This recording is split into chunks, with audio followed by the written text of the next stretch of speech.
हामी सबैले WhatsApp त चलाएकै छौं र हामीलाई थाहा छ WhatsAppमा जब हामी मेसेज पठाउँछौं पहिला सिंगल ग्रे टिक देखाउँछ, डेलिभर्ड भएपछि डबल ग्रे टिक र रिसिभरले मेसेज पढेपछि ब्लू टिक देखाउँछ।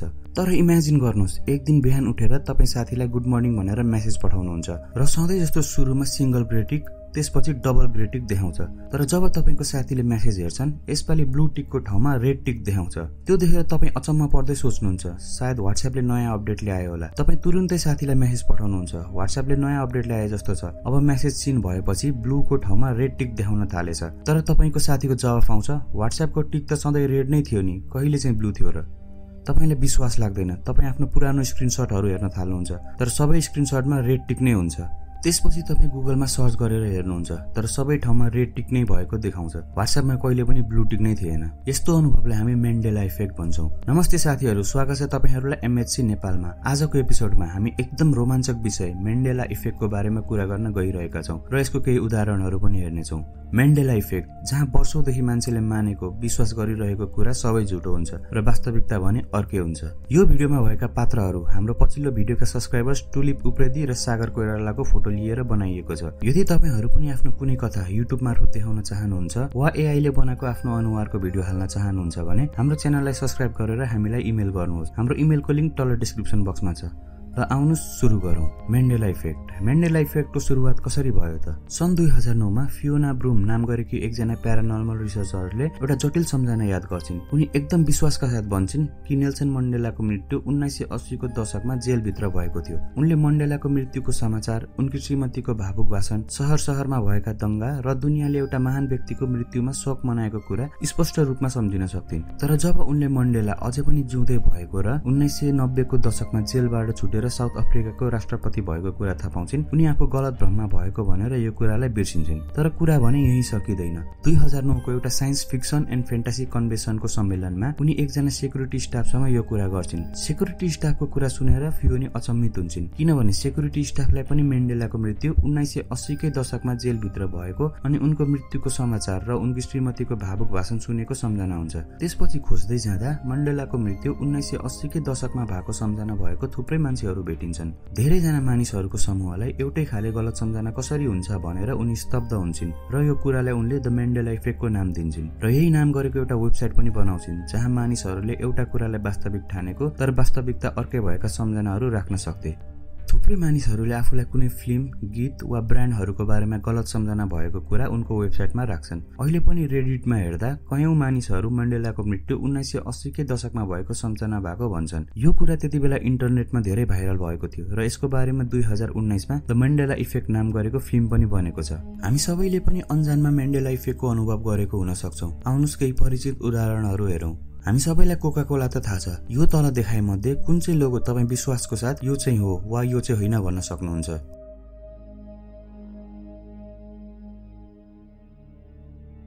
यदि तपाई यो लोगो वा यो लोगो चाहिँ पक्का हो नत्र यो लोगो चाहिँ पक्का होइन भन्नुहुन्छ भने तपाईले भर्खर मेन्डेला इफेक्टको अनुभव गर्नु भएको छ। किनभने कोका कोलामा कहिले पनि यो चिन्ह वा यो चिन्ह थिएन। कोका कोलाको ओरिजिनल लोगो यस्तो हुन्छ। त्यसैगरी अब भन्नुस् तपाई किटक्याटको यो लोगो मध्ये कुन चाहिँ सही हो भन्न सक्नुहुन्छ। यदि तपाईलाई यो सही लाग्छ भने तपाई गलत हुनुहुन्छ र तपाईलाई यो सही लाग्छ भने पनि तपाई गलत हुनुहुन्छ। किनभने किटक्याटको ओरिजिनल लोगोमा किट र क्याटको बीचमा हाइफन हुँदैन र यसको ओरिजिनल लोगो यस्तो हुन्छ। यो त भयो ब्रान्डहरूको उदाहरण। आउनुस् केही नेपालको गीतहरूको उदाहरणहरू हेरौं। हामी सानो छँदा हामी मध्ये धेरैजना जुन त लाग्यो ताराले मन त लाग्यो मायाले यही गीत सुन्दै हुर्केका छौं। तर तपाई मध्ये कतिजनालाई थाहा छ यसको वास्तविक शब्द जुन त लाग्यो ताराले मन त लाग्यो मायाले नभएर जुन त लग्यो ताराले मन त लाग्यो मायाले हो। तपाईले सही सुन्नुभयो। तपाई यो क्लिपमा आफै सुन्न सक्नुहुन्छ।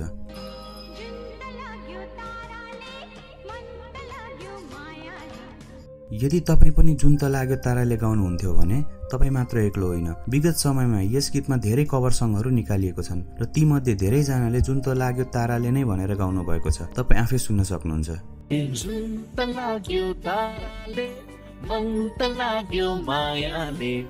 त्यसैगरी हामी मध्ये धेरैले लोकप्रिय पंक्ति पाइलटको बाटोमा धुलो उडाउँदै गाउँछौं, तर यसको पनि मूल शब्द पाइलटको बाटोमा नभएर बाइरोडको बाटोमा हो। तपाईहरू सुन्न सक्नुहुन्छ। यदि हामीलाई महिलाहरूले मनाउने पर्व तीजसँग सम्बन्धित कुनै प्रसिद्ध गीत याद गर्नु पर्यो भने हाम्रो दिमागमा तीजको रहर आयो बरिलै नै आउँछ। यो भिडियो बनाउने क्रममा मैले मेरा केही साथीहरूलाई यो गीतको बीचको एउटा पंक्ति सोधे र तिनीहरूको जवाफ फरक आयो। कसैले गाउँ सहर घुमेर दिदी र बहिनी, कसैले गाउँ सहर भुलेर दिदी र बहिनी भने धेरै जनाले चाहिँ गाउँ सहर खोलेर दिदी र बहिनी भने। तपाईहरू पनि यो तीनवटा मध्ये एउटा हो भन्ने सोच्दै हुनुहुन्छ भने तपाईहरू पनि गलत हुनुहुन्छ।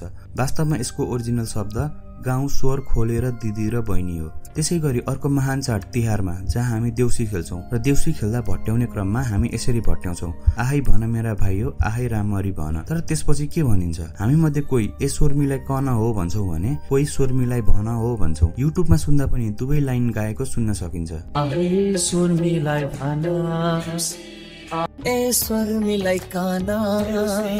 तपाईहरुलाई के लाग्छ कुन चाहिँ सही हो? हामीलाई कमेन्टमा भन्नुहोस्। अब म तपाईहरुलाई एउटा प्रश्न सोध्छु है त। अस्ट्रेलिया, टर्की र स्विजरल्यान्डको राजधानी यानी क्यापिटल सिटी के हो?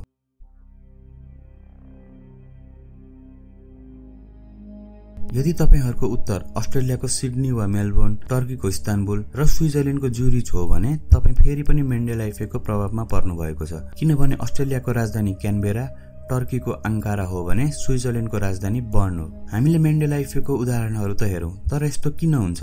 भिन्दै मानिसहरूले एउटै गलत सम्झना किन राख्छन्? आउनुस् यस पछाडिको तर्कहरू हेरौं। Falls memory. जब हामी हाम्रो वरिपरिका क्षणहरू हेर्छौं, हामी प्राय तिनीहरूलाई क्यामेरा वा मोबाइलमा कैद गर्छौं र पछि त्यही क्षणहरू हेर्नु पर्यो भने क्यामेराले जस्तो रेकर्ड गरेको थियो ठ्याक्कै त्यस्तै देख्न सक्छौं। तर हाम्रो दिमागले सम्झनाहरूलाई क्यामेराले जस्तो कैद गर्दैन। हाम्रो मस्तिष्कले सम्झनाहरूलाई सासाना छरिएका टुक्राहरूमा राख्छ अनि हरेक पटक जब हामी विगतका सम्झनाहरू सम्झिन्छौं, हाम्रो दिमागले त्यो सम्झनालाई पुनर्निर्माण गर्दछ। अनि यो पुनर्निर्माण गर्ने क्रममा यदि एउटा मात्र गलत टुक्रा समावेश भयो भने पनि हाम्रो सम्झना पूर्ण रूपमा परिवर्तन हुन सक्छ। उदाहरणको रूपमा मानौ कुनै बेला हामी किटक्याट किन्न गएका थियौं तर पसलमा किटक्याट थिएन। त्यसको सट्टा हामीले एउटा अर्को चकलेट बार देख्यौं जुन लगभग उस्तै थियो, त्यही रङ, त्यही खोल, त्यही आकार, तर त्यो चकलेटको नाम चाहिँ कीका थियो र यसको बीचमा चाहिँ हाइफन थियो। हाम्रो दिमागले यो चकलेटको स्मृतिलाई पनि टुक्रा-टुक्रामा राख्छ। जब हामी पछि किटक्याटको लोगो सम्झिन्छौं, हाम्रो दिमागले हाम्रो स्मृतिलाई पुनर्निर्माण गर्न थाल्छ, तर गल्तीले यसमा कीका चकलेटको टुक्रा पनि समावेश हुन्छ, जसले गर्दा हामी किटक्याटको बीचमा ड्याश यानी हाइफन भएको सम्झिन्छौं, तर वास्तवमा त्यो कहिले पनि हुँदैन। Misinformation and social influence. हामीले जानकारी पाउने तरिकाले हामीले कुराहरू कसरी सम्झिन्छौं भन्ने कुरामा निर्भर पर्छ। यदि गलत सूचनाहरू इन्टरनेटमा, किताबहरूमा वा कुराकानीमा दोहोरिन थाल्यो भने हाम्रो दिमागले ती कुराहरूलाई सत्यको रूपमा स्वीकार गर्न थाल्छ र समय बित्दै जाँदा सत्यको ठाउँ झुटो कुराले लिन्छ अनि हामी त्यही झुटो कुरो नै सत्य हो भनेर विश्वास राख्छौं। उदाहरणको रूपमा सोच्नुस्, तपाई विदेशीहरूसँग कुराकानी गर्दै हुनुहुन्छ र तपाई निर्धक्क भई भन्नुहुन्छ नेपाल जलस्रोतमा विश्वकै दोस्रो धनी देश हो, तर तिनीहरू तपाईको कुरामा विश्वास गर्दैनन्। त्यसपछि तपाई आर्टिकल, रिपोर्ट, वर्ल्ड र्याङ्किङहरू इन्टरनेटमा खोज्न थाल्नुहुन्छ, तर कतै पनि नेपाल जलस्रोतमा दोस्रो धनी देश हो भनेर लेखिएको छैन र वास्तवमा यो कुरो साँचो पनि होइन। तर हामी किन यो कुरा यति धेरै विश्वासका साथ भन्छौं? किनभने हामी सानै हुँदादेखि नै हामीले यो कुरा सुन्दै आएका थियौं। यो हाम्रो राष्ट्रिय पहिचानको एक हिस्सा बनेको थियो, एउटा यस्तो कथन जुन हामीले बिना प्रश्न दोहोर्याइरह्यौं, तर वास्तवमा त्यो सत्य होइन। अहिले पनि इन्टरनेटहरूमा खोज्यो भने यो कुरा सत्य हो भनेर कहीँ भेटिँदैन। तपाई अनलाइन खबरको यो आर्टिकल पनि पढ्न सक्नुहुन्छ जसले यो लोकप्रिय विश्वासलाई गलत जानकारी हो भनेर स्पष्ट रूपमा व्याख्या गरेको छ। यसको लिंक मैले तल डिस्क्रिप्सन बक्समा हालिदिएको छु। यसरी नै समाजहरूबाट आएका झुटा कथनले हाम्रो दिमागमा गहिरो जरा गाड्छ, जसले गर्दा हामी गलत जानकारी पनि सही हो भन्न ठान्छौं।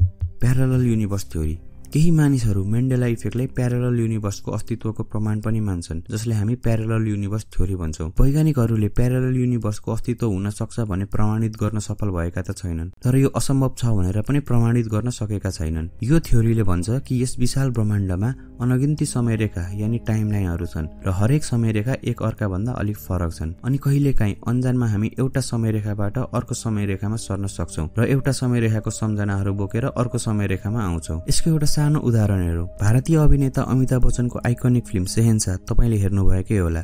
नहेरे पनि यो फिल्मको एउटा प्रसिद्ध डायलग रिश्ते में तो हम तुम्हारे बाप लगते हैं, नाम है शहंशाह त पक्कै सुन्नु भएको होला। तर वास्तविकतामा भन्ने हो भने त्यो डायलगमा बाप लगते हैं हैन, बाप होते हैं हो। तपाई आफै सुन्न सक्नुहुन्छ। रिश्ते में तो हम तुम्हारे बाप होते हैं, नाम है शहंशाह। यदि तपाईँ ती व्यक्तिहरू मध्ये हुनुहुन्छ जसलाई बाबलक तेहे सुनेको स्पष्ट याद छ भने यो थ्योरी अनुसार तपाईँ पहिला बाबलक तेहे नै भनेको समय रेखामा हुनुहुन्थ्यो र अन्जानमा सरेर अहिलेको समय रेखामा आउनु भएको हो। साइन्टिस्टहरूले मेन्डेला इफेक्टलाई गलत सम्झना, गलत जानकारी, सामूहिक विश्वास र मस्तिष्कले खेलेको खेलहरू बाहेक केही नभएको दावी गर्छन्। तर कतिपय मानिसहरू यो ठूलो कुराको प्रमाण हो भन्ने विश्वास पनि गर्छन्, जस्तै प्यारलल युनिभर्स, रियालिटी ग्लिच वा कुनै लुकेको सत्य जुन हामीलाई थाहा छैन। साथीहरू, आज हामीले मेन्डेला इफेक्टको केही उदाहरणहरू हेर्यौं। के तपाईले आज ती मध्ये कुनै अनुभव गर्नुभयो र यदि गर्नुभयो भने कुन कुराले तपाईको दिमाग सबैभन्दा बढी हल्लायो? हामीलाई कमेन्टमा भन्नुहोस्। अनि तपाईलाई के लाग्छ कि यो दिमागको मात्र खेल हो कि हाम्रो वास्तविकता हामीले सोचे जस्तो सामान्य छैन? यदि तपाई समय रेखाबाट सरेर आएको थ्योरीमा विश्वास गर्नुहुन्छ भने तपाई जुनसुकै समय रेखामा भए पनि हाम्रो च्यानललाई लाइक, सब्स्क्राइब र शेयर गरिदिनु होला। हामी छिट्टै अर्को भिडियोका साथ भेट्नेछौं। त्यतिन्जेललाई नमस्ते।